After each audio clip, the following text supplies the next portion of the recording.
Okay, welcome back to episode 2. Today we're going to talk about the 5-camera fuck up. 1, 2, 3, 4 camera fuck. And that's certainly how it's felt. So we're going to talk a little bit about how I got to the realization that I wanted 5 cameras, why I made that decision, talking myself off the ledge of not buying more expensive cameras, and the short-term losses for long-term gains that come with making a big decision to go into a slightly different part of the market than I was heading, or rather add an extra element to what I was already doing, and accepting the fact that I'm going to go backwards to go forwards within reason. This is trying not to suck. So let's talk a little bit about how I got into it. We're not going to talk about this in depth. I'm sure I can do that in another episode or bore you senseless with kit talk. But I started off with a Canon 6D. It happened because COVID. COVID happened. I was working in a gym doing tech.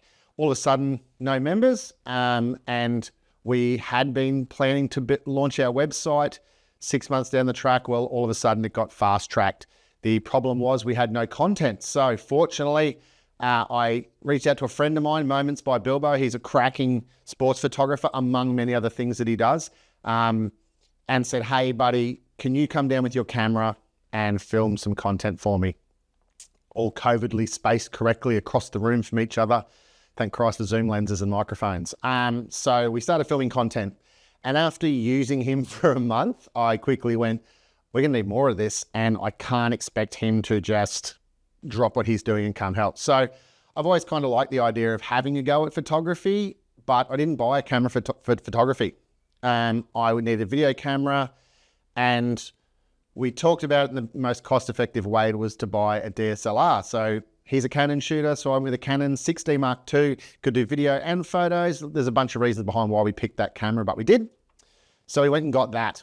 And the day I got it, we unboxed it down at Lake Annan, a park near me, and we took photos of ducks. Welcome to photography. Now, fortunately, Bowen's been a great mentor for me with photography. And the first thing he said when I wanted to put it all in order to take good photos was, you're banned from shooting in auto. So I learned in full manual mode, which brings me to my first point.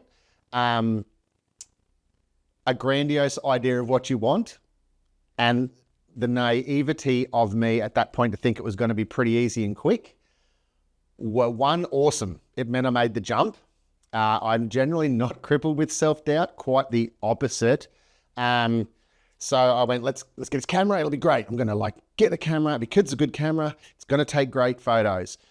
Every photographer who ever watches this, nothing makes me quickly more angry than somebody watching me take photos and goes, your camera takes good photos. Yeah, it's the camera. So I get the camera, go take photos. Awesome. Start doing video work, get a mic, and away we go. So one camera worked for ages. After we started videoing, I quickly found I love photography. Oh my God, where's this been my whole life? So get the camera, start taking photos in my spare time, and then started doing some photos for work while I was doing videos for the website. COVID lifts, and I keep going. I had also been doing some commentary for Bowen, working with weightlifting, which was another sort of avenue we're playing, and I started stepping in the live stream. That's another story. So got one camera. The company I work for got a grant to get another camera. So I got a video camera that could live stream, because at that point we're talking about bringing live streaming in. We were still in the throes of COVID, needed more ways to get content out. So 2 camera. Now we've got 2 cameras. And every time I bought another camera, it was awesome and crippling from the perspective of, you've got this idea of what you're going to do with it, and then all of a sudden it's very hard and it doesn't work. Or it doesn't work how you want immediately. And we have this idea that stepping in the direction you want and then buying the kit that goes with it means instant results. And it actually is quite the opposite. It's short-term loss, long-term gain. We'll talk to that a bit more once I get to the 5-camera part. So 2 cameras. Then Bowen upgraded his cameras. He went to mirrorless with the new Canon range that are a wonderful, wonderful camera. I will get there eventually. It's a little out of my price range. So I bought his kit off him. Well, I bought some of it, and some of it I worked off. So I worked with him, and every time it made money selling video packs and things for weightlifting, I'd give him the money to pay off the cameras and lenses I was buying off him secondhand. this has been the way of my camera journey. I don't own a camera I bought brand new, other than the grant one that we got money for. All of my cameras are secondhand. My next 2 cameras I bought are secondhand. All of my lenses, except 2, are secondhand. That's because I couldn't get them secondhand at that point, and they were a bit cheaper. They're my Sigma 50 mils. My God, let's not rant about kit, but I love that Sigma 50 1.4. Sigma, send me a 35 or an 85. I want to play more. Anyway, 2 cameras. Then I upgraded my 6D to a 5D. So I had 2 DSLRs and the video camera. And then I was pretty happy for a while. I'm always happy with my kit, but it was very functional, letting me do a lot of things. Then I started doing podcast work, and I started doing a bit more sport photography, which isn't, I do it and I enjoy it, but it's not, I don't get out of bed in the morning going, oh, I just can't wait to go shoot sport, right? So I was doing some sport photography, and I wasn't going to purchase Bowen's Premier camera, his 1D, off him, because I thought it was too much camera. Ended up, he gifted it to me, which I'll forever be thankful and grateful for. It is a wonderful animal of a camera. It's the big girl. It's the prize one. It's the one that really does a lot of heavy lifting. Super powered camera. In its day, flagship camera for Canon, a Canon 1D Mark II, 1DX Mark II. So now I've got the 6D, the 5D, the 1D, and the camera. So that's 4. I sold my camera contra deal to another friend of mine, the 6D, my entry-level camera. That went. So I was back to 3, started doing podcast. And what I found was there were certain limitations to angles I could shoot. And when I'm doing multi-platform podcasts, so Spotify, YouTube, shorts, reels, all these things, I wanted multiple angles because I feel it affects the mood of the podcast. And I like it to be, I am not in any way, shape or form speaking about myself heading in a cinematic direction. There's a reason the cinematographer is another job. That's a whole other thing.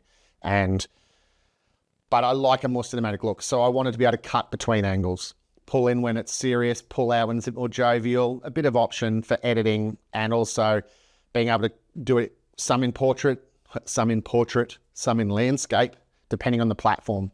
So I started thinking, all right, I want another video camera. I will get a cinematography camera. And Canon had just released the C80. And oh, baby, what a way to spend $10,000. So I was like, I'm going to buy a $10,000 cinematography camera this year. Going to step into that. Going to be sexy, unboxing. And then I started thinking about the first subject of this video. What I want versus what I need. Now, I came into some money through my HEX debt, essentially. And the government realizing they had to give me some back.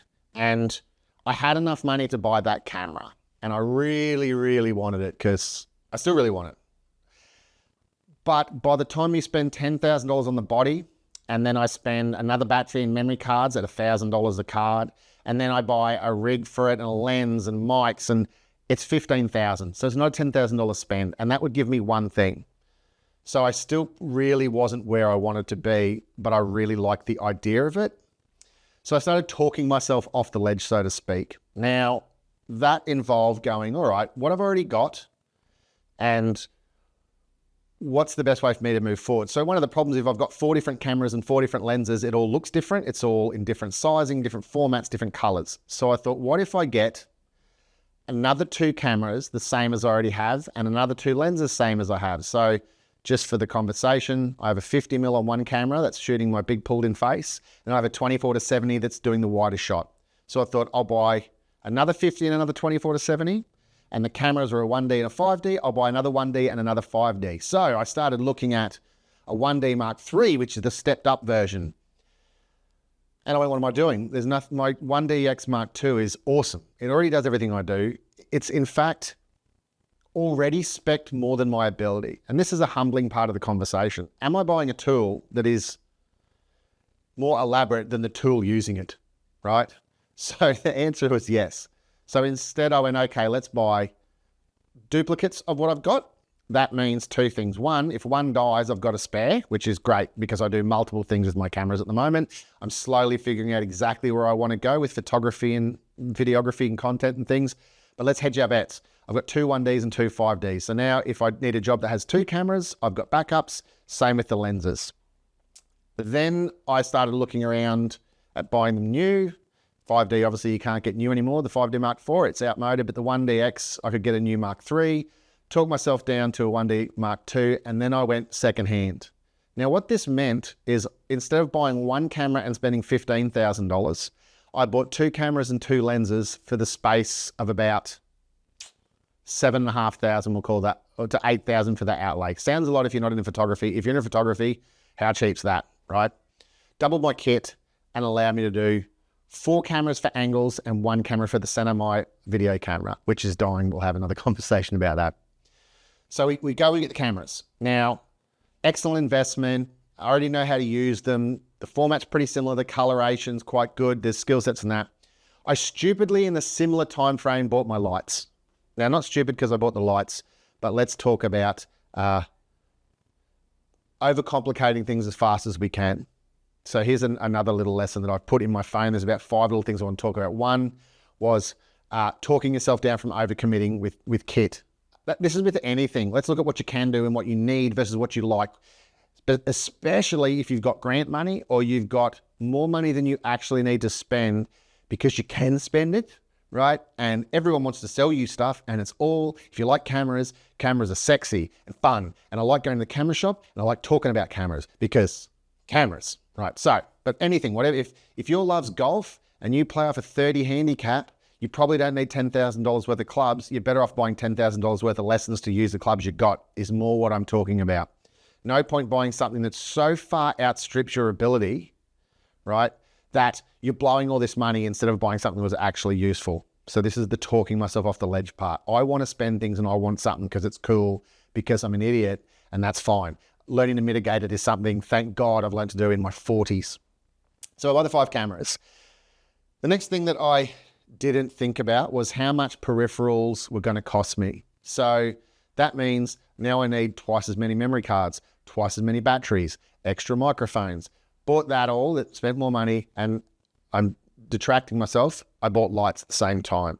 So what I in effect did was overcomplicated myself to a level where there's so many variables. I didn't ensure success by doubling my kit. I ensured I would botch it.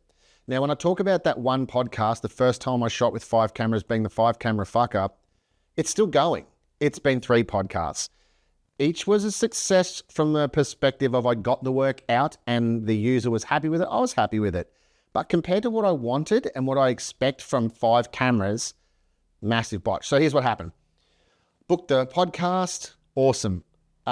Things I did wrong straight off the bat. I didn't put enough time between sessions. I only have a memory card per camera. I'll tell you why. For the 1Ds, a memory card is $500 for the smallest one that's a reasonable quality. So I've had to buy another $1,000 worth of cards. Batteries.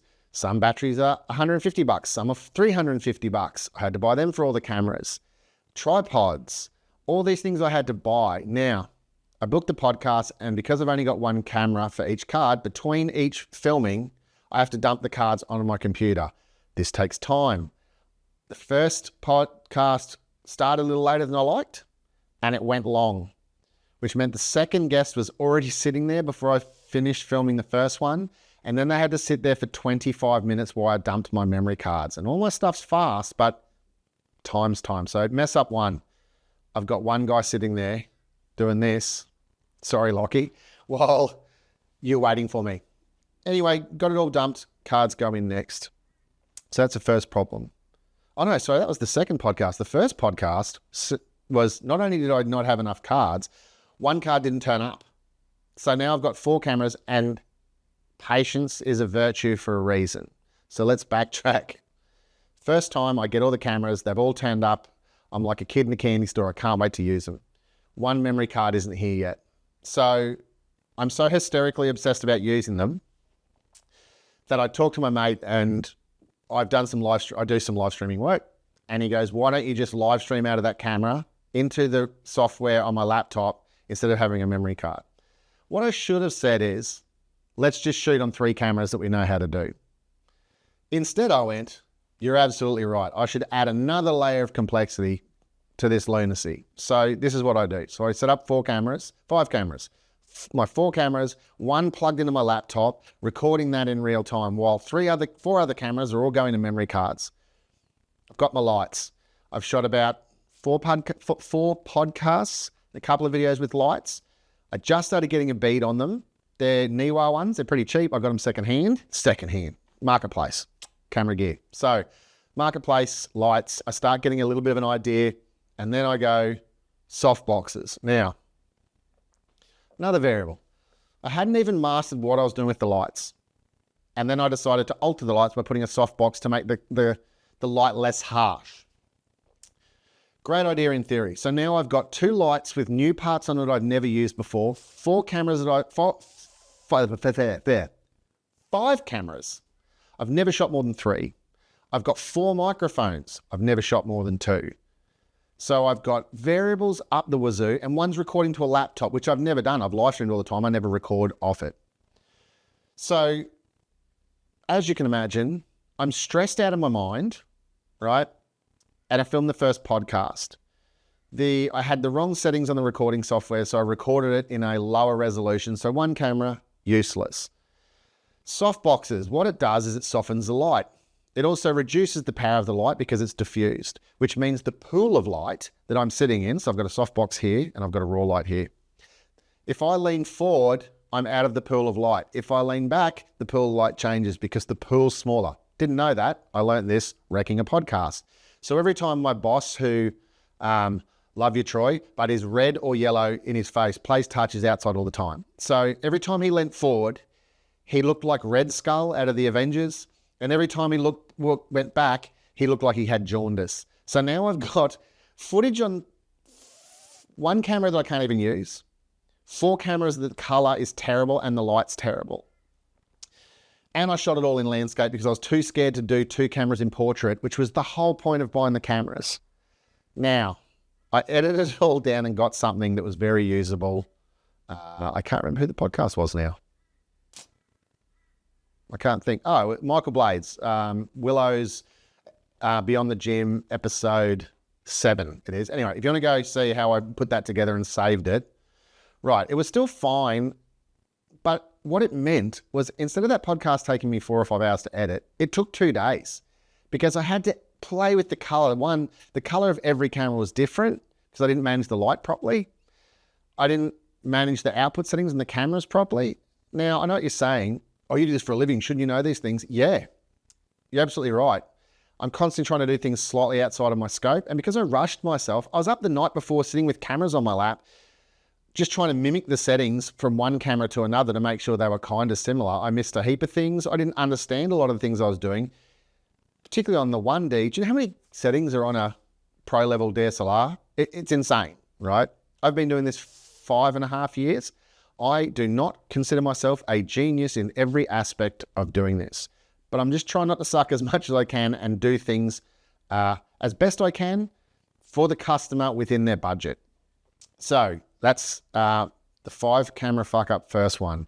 Memory card missing, couldn't use one of the camera, one of the angles I shot, terrible color, something like 20 hours of editing to get it to where I won't say happy with it, but I thought it was passable. So first podcast. Next one, I booked 2 back-to-back. They're too close together. 2 new and exciting problems. I commit and shoot them in portrait and landscape. Huge win. The shorts that are in portrait look so much better. And they're on my 50 mils punched in at like f2 or 1.8 or lower. I might even have shot at 1.4. Crispy, beautiful, lovely.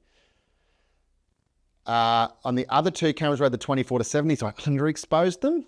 So I didn't get them all to match. I got 2 to match well and 2 to match well. I didn't get 4 to match. So that's the 4 DSLRs. The video camera is dying. It's been beaten to death, and it was a relative entry-level buy for what it's worth. Like, to put it in perspective, you can spend $100,000 on a video camera, right down to a Handycam. This is about $2,500, and it's just been beaten to death all through COVID. 5 years, just flog. So it starts dying and turning itself on and off. So I'm shooting this podcast while sweating and panicking and turning it on. As it turns off, I turn it on, it turns off, I turn it on. So that was the first podcast, which is podcast 2 of 5 cameras and messing it up. Better, but not best.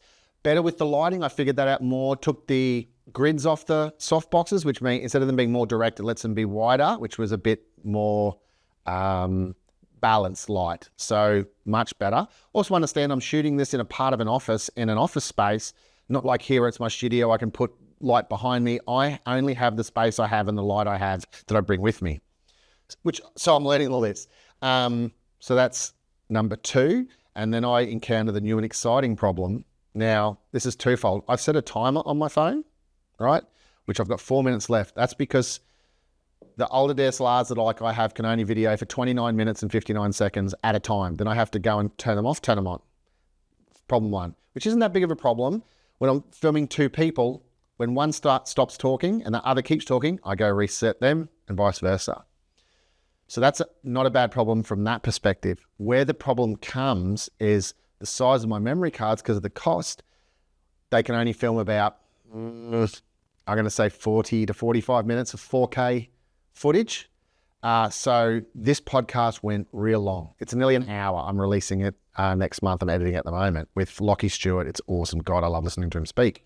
So not only do I go through and cycle the cameras off and then back on as far as recording to get them to keep going, but I start watching them turn themselves off as their memory cards are full. And I end up with nothing but my poor, tired video camera capturing the last 20 minutes while I'm panicking, which means also the audio from those other cameras is no longer recording. Lucky my lapel mics record the audio directly to them, because that's the only way I got the audio.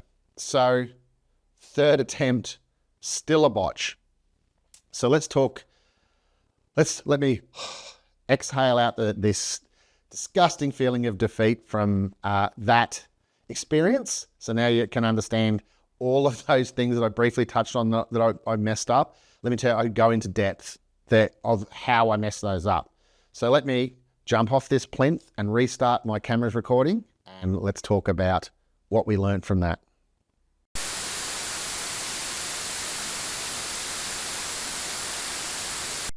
Right, so I just had to switch cards actually in one of them.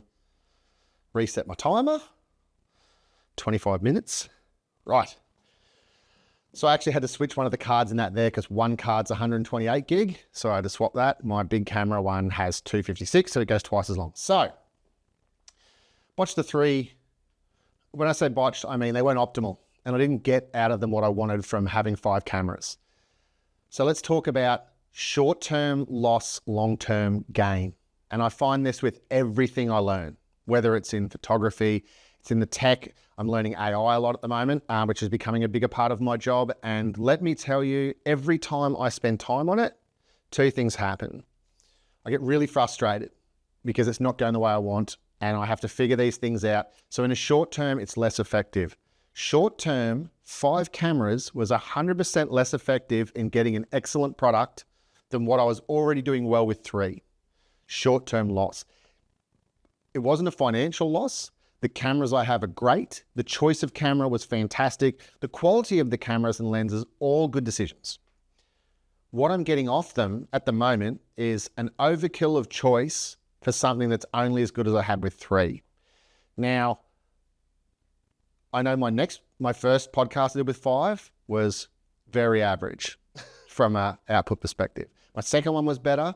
I did the 2 and 3 back to back. So they're pretty similar, but they're already miles better than the first one, right? My next one will be better again. So long term, I have 100% made the correct decision. 5 cameras is going to be great, particularly when I upgrade my video camera to hopefully a C200. Steps are in the right direction and at a good financial cost. I'm probably only 2 pods now of paying off the let's call it 10 grand I spent, which is why I was happy making that choice, buying secondhand cameras at that price to move into the market to give me these choices. Long term, excellent gain, excellent investment. Short term, I wouldn't say I'm going backwards. I'm going backwards in how much time I'm spending to get the result. However, I'm learning a great amount both in post with editing. I'm getting a lot of return on my investment. It's also giving me much more confidence because I'm learning more tricks, right? So understand that moving forward, nearly with anything, isn't as simple as I'll do the thing and I'll get there. I also work in a gym. I've worked as a trainer for 17 years this year, which makes me feel old. When I started, I had no kids. I've got a 15-year-old. People come to the gym and think I will turn up and I'll start doing it and I will get results. Nothing works like that, right? So understanding that every time you want to try something new, you want to step into a field, you want to embrace a new methodology, you want to try something in your life, short-term loss for long-term gain. Now, the magic sauce for me is in not overcommitting in one way or another, whether it's emotionally, with my time, certainly with my money. I've had to do all of my photography, videography on a budget. No one's paying me to get the gear so I can try it out. Like any job or any task. Not overcommitting my resources in one way or another, ridiculously, that means a huge loss, right? It's mitigated risk. It's a risk from the outside. My parents would probably look at it and go, oh my God, you're spending all this money. What a risk. I already know what I can do, and I will put in the work to ensure that I will pay the gear off. So to me, there's no risk. It's, to quote Steven Seagal, it's not a job, it's an adventure, which I think was the Navy in the 80s in America. Anyway, it's mitigated risk. So you have to think about your risk. What am I trying to get? What effort do I need to put in to get there? And then be realistic about how it's going to work. I knew this wasn't going to work right off the bat. I know I will probably have 10 goes with it before it starts getting smooth. I've doubled my gear. Like, of course it's going to be hard. When I first videoed with one camera, I was panicked. I'd stand there looking at the screen, making sure everything was working. And then I went to 2, then 3, now 5. Same with mic. Same with anything. It's a learning curve. It's just building into that learning curve. One, my actual expectation is relatively aligned with my ability. I'm a little delusional. I always think I could be more awesome than I probably can, but I'll also bite off more than I can chew and chew really, really, really fast and chew in a way that I don't overcommit to something that I can't do. I don't tell a prospective client I'm going to give them an IMAX experience out of my $2,000 camera. What I can do is give them a great product at a very decent quality, faster than, say, a production house that would cost 3 times as much and they'd have to wait 30 days for them to get their product. I know where I am in the market and I'm very reasonable about my ability. Will I get better? Yes. Okay, so that's what I'm backing. I'm backing myself to do the work that'll get there. So I'm trying to mitigate my risk. I'm accepting this short-term loss for long-term gain.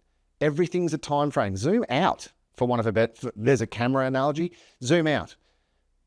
We get the blinkers on about everything happening in this tiny time frame that we've decided it's going to work in. Nobody rang me up and said, Brent, it's going to take 2 years for you to figure out 5 cameras. I decided I'd do it twice and I'd have it figured out. So my own self-imposed unreasonable expectation wasn't correct. What a surprise, right? So you're going to be reasonable about your expectation of what you can get out of a short-term commitment. Long-term, what a learning experience. What I've learned in post-editing, light control, multiple camera angles, different lenses, audio tools in 3 podcasts is incredible. I'm so much further along than I would have been if I sat where I was comfortable with one camera and just went, I have one camera, I can just do this. So take the plunge, but don't be surprised when it doesn't mystically work straight away. Competence begets confidence. I'm confident in what I can do with 2 camera. I'm going to be confident with 5, right? I'll give you a competent value, but yeah, let me tell you, it's going to be a bit hit and miss for the first, I'm going to say 5 to 10. However, it's sort of really getting there. So there's a little bit of a takeaway in how I got to the 5 cameras. The final bit I want to talk about is self-reflection. I hated self-reflection all through my 20s. It's so hard to be honest with yourself and not be self-deprecating. But self-reflection is really, really important. Now, there's 1,000 tools that are out there. Find the one that works for you. Really good piece of advice I picked up from I think it was a Modern Wisdom podcast maybe, but he probably got it from somewhere else. Don't take criticism from someone you wouldn't take advice from, right? Everyone wants to give you criticism. It doesn't mean you ignore all of it. A stopped clock is right twice a day. I've had people whose opinion I don't value give me feedback I didn't like, and it was right.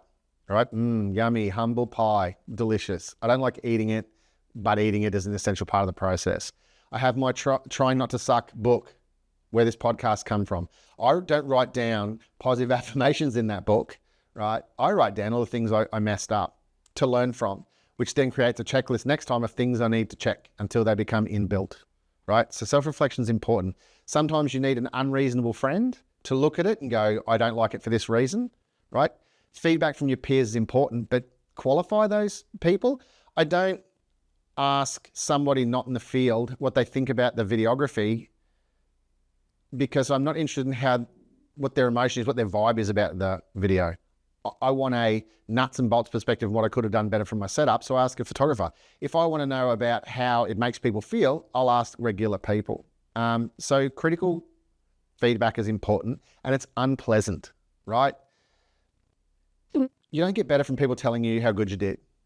I tried really hard. When someone says, oh, that was good, and I don't mean this to be arrogant, I go, of course it was. I put a lot of effort in, I did the things, and I'm competent, right? If my aim is to nail 2 pieces of wood together, and I've used a hammer, nails, and wood before, and I nailed 2 bits of wood together, and someone says, good job, yeah, I know how to nail wood together, right? So I'm realistic about my capabilities. I ask for critical feedback all the time, and I get it, and it's not fun, right?